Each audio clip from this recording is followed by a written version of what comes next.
welcome to Deep Perspectives, the best spearfishing podcast in the world. Unless there is another spearfishing podcast, in which case it's probably better. This actually isn't even a podcast yet. I don't have a RSS feed or anything set up.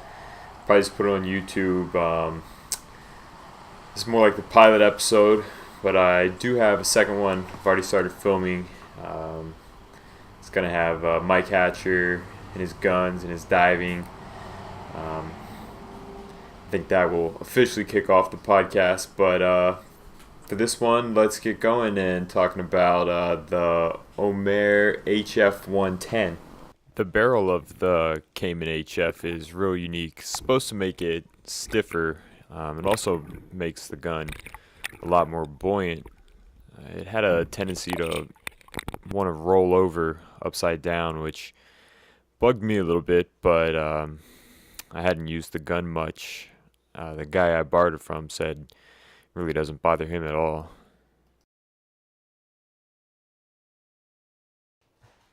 You also had to make a bit of an effort to keep the muzzle down, which I didn't really like. I kind of like to let my gun lay low on the reef until I'm ready to raise it up and make a shot. The gun definitely had good power. The very first shot I made, I shot into a boulder and broke the shaft right at the flopper. It's probably not a good policy to ever really shoot the reef, but definitely not a good idea to shoot these boulders. They're a lot harder. I can't really say I learned my lesson though, because I did it again and the shaft came ricocheting right back past my head, so there's another reason not to do that.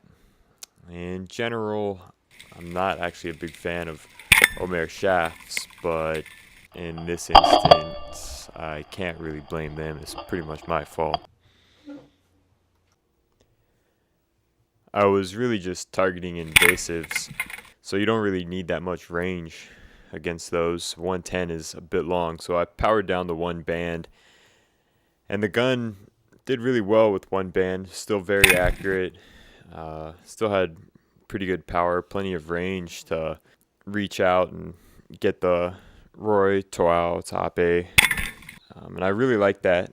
It's a good feature of the gun, because really a 110 is just a bit long for a lot of the stuff you're going to shoot on the reef, especially if you got boulders behind you. But if you can power down to one band and still have a good gun, that's a big plus.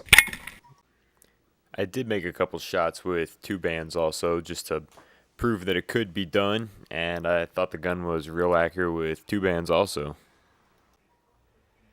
The barrel tracked left to right really well, but when you tried to move it vertically like you would do when you're dive bombing, there was a lot of resistance from the water.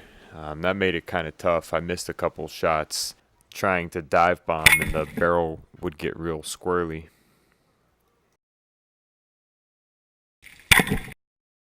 Overall, I thought it was a real good gun. Only thing is, I wish it wasn't so floaty.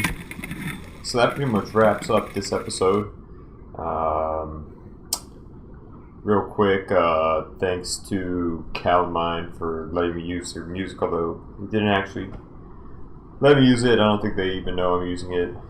I don't think anybody's going to watch this anyway. So that's it for the pilot episode. I hope you hated it.